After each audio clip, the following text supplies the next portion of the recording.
The scene opens with Kyle in yet another brawl with a woman. He was manhandling Lily at Donald's instruction to get him as much information as possible regarding Bobby and his whereabouts. She told Donald that she didn't know anything, and each time that she said this, it pissed Donald off more and more, so he gave Kyle permission to waterboard Lily. Lily is desperately trying to plead with Donald, trying to sweet talk him, calling him baby. She appeared to be a little bit convincing, but nothing worked. Kyle has been waiting forever and a day to torture and to get rid of Lily so that he can have Donald all to himself. And Kyle didn't want to have all the fun by himself, so he invited Donald to pour the water, and Donald said...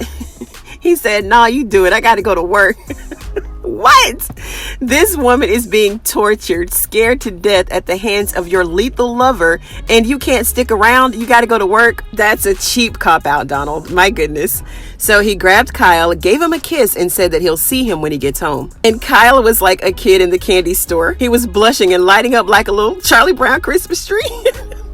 He was lighting up like a little Charlie Brown Christmas tree. I mean, this is all he was waiting for. This is all that Kyle wanted. And I don't understand. I just can't understand why he has to pour the salt in her wounds by flaunting the affair right in front of her face. I mean, Lily's not innocent either, but Donald is just straight up classless when it comes to his lust for Kyle. When Donald left, Lily's lips suddenly got loose and she wanted to talk. But Kyle told her that it was too late, and then he started the waterboarding torture. In the meantime, Donald is leaving when he got a call from Alan, and he told him that the vice president wants to meet with him and the president. He also told him that Ellie has been killed by a stray bullet. Donald told him that he's going to drop by his place on his way into work. After getting drenched by the first round of the in-house water park, Lily started off by saying that she didn't know anything. Then she switched it up and said that Bobby was on the run. Listen, was that gin in that oversized water bottle? Because Lily was talking like she was intoxicated. Is this like a side effect of waterboarding? I don't know, but it sounded like she was on that juice.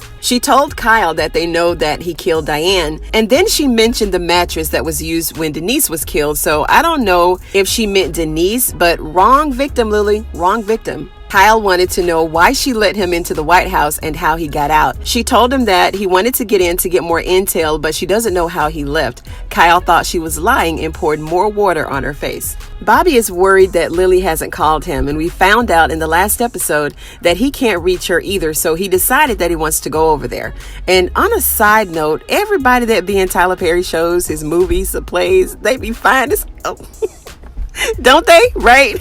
Okay, focus. This is the true picture of friendship right here. Max said that he was going to tell the vice president that they had a change of plans and that he was going to go with Bobby to Lily's place. And I'm glad that he is, because Killer Kyle is over there having a good old time with all those water bottles. Barry gave Sharon an open invitation to tell him how stupid he is for allowing Mia to just come in there and take the rest of Ruth's money. It's the next morning and Barry is fully dressed, so I'm assuming that he may have slept on the couch or something, because he ain't under those covers or nothing. Sharon told him that she was too stressed out to talk about his problem and that she was going to go ahead and go to work. And Barry's surprised that she's going to work after all that she's been through. And me too. And we all know that everybody on the Oval is superhuman, right? They can walk through walls, leap off buildings, drink bubbles. I'm sorry, you guys. I got the giggles tonight. So I'm going to just take my time. Is that all right? Y'all remember when we used to go to church, and if you hear the pastor say that, if you hear him ask that question, you know you're going to be in church another 32 hours, right? I'm going to take my time. Is that all right? Donald finally made it over to Alan's, fake pretending that he cares about Ellie. And Alan's walking around holding his ribs. Look, Ellie took a bullet to her head. So that little bruise on your rib, bruh, it ain't nothing compared to what Ellie just suffered. Then here comes Donald pulling out these bogus police reports from Metro. And I don't know why Alan is even confiding in Donald. Alan needs some friends, some homies outside of the White House, because they're going to drive this kid crazy pretty soon. Watch. He told Donald about Grip whooping his ass all over the apartment and how the first lady tried to force him to kill Ellie because Ellie was sleeping with the president. And Donald is sitting here having a blonde moment, acting clueless, like he don't know that Hunter is about that life. But Alan stuck to his guns and he said that he believes that Victoria had her killed. Then Donald gave him permission to take the day off. Gee, thanks, Donald. I'm sure Alan appreciates that. Richard was on his way to work when he told Sharon that it's best that she stayed there at the house with them. She said that she needed to go back to Kareem's because her and Barry aren't getting along. Barry then came in and told them that he got by Mia and that she's a part of the Rakadushi. Barry has lost all confidence in Sam's effort to get little Callie back. Sam is just useless at this point. He can't help nobody. And we'll see evidence of this a little bit later in the episode. Hunter walks in on the news story of Ellie being shot and immediately knew that Victoria's calling card was all over it. Hunter didn't believe it, so he called Donald in to confirm the story. Victoria thinks that Donald's confirmation took the heat off her, but Donald called them both horrible liars. Donald then told Victoria that the job to shoot Ellie was pretty messy. He said that it won't be long before the investigation revealed that the caliber bullet didn't match the actual weapon. They both blamed each other for Ellie's demise. Donald left and Victoria just kept taking shots at his sexuality. Hunter ran into his VP Eli in the hallway. Eli told him that he needed to talk to him, Victoria, and Hunter all at the same time. And look, I don't know if this little VP gonna make it to the end of the season. He's not firm at all with his commands. Hunter told him to wait to talk to him. He then asked, well, how long? And Hunter said, I don't give a book. He ain't gonna make it. He is not gonna make it. I can already see it. Richard reported for duty and he told Sam that he needed to talk to him, and they went outside. Richard filled him in on all the details about Kyle kidnapping Sharon and the proposal that she got from the president to be his mistress.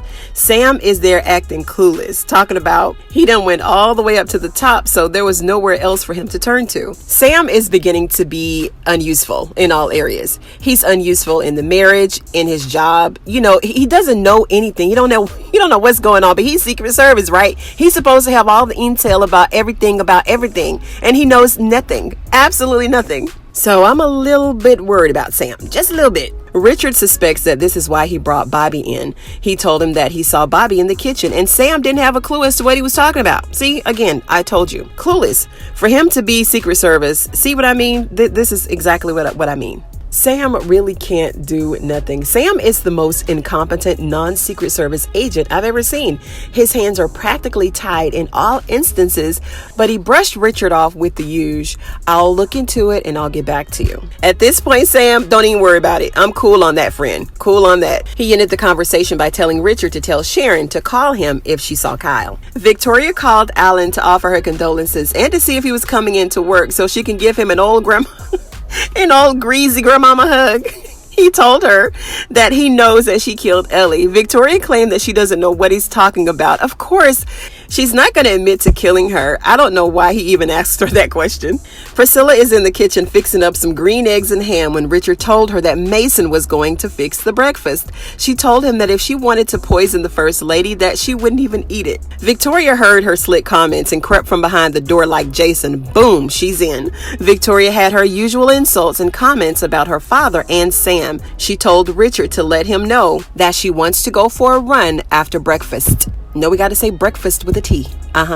Jason is shocked to think that he's important enough to need 24-hour round-the-clock security. He didn't really like the fact that he had to be watched all the time, but he took Alonzo down with him to grab some green eggs and ham. On their way to the dining area, they run into Priscilla. Jason demands that she get him some breakfast. He also told her that he wanted some vodka and orange juice, and of course Priscilla said that she couldn't fix him a mixed drink, so she began to bargain with him. Priscilla agreed to tell him where his sister was if he agreed to tell her what happened to Jean. And it didn't take him a long time to give her a full breakdown on what happened to Jean. He said he raped her, choked her out, and put her body underneath his bed. And as we could imagine, Priscilla was very upset about this. She ran back to the kitchen to let Richard know that Jason just confessed to her about killing Jean. And I broke this scene down in another video, and I'll leave it linked above. But in a nutshell, Priscilla and Richard are both in the CIA. They've both been getting paid a little something extra in their paychecks every month to report dirt on the White House. Priscilla is definitely ready to give Jason up, but Richard wants to proceed with caution because the president has the administration on his side. We move on to our wimpy VP. He's still trying to get in to see Hunter and the gang. He told Donald that it's imperative that he speak to them all, and he has to speak to them now. He finally makes it in, and after they all sat down, Hunter took this opportunity to call him simple and insulted his wife and told him that he didn't have any balls. He told Hunter that he knows about Denise, the 2 Secret Service agents, and Jean. He told him that he knows all about the cover-ups. He gave Hunter an opportunity to resign, and if he doesn't, he's going to go to the press with everything that he knows. End scene. If you like this video, give it a thumbs up. I'd really appreciate it. If you're an Oval fan, go ahead and sub to the channel because I do videos like this all the time. Thank you so much for joining me on this episode of Ruthless TV, and I'll see you on the next one.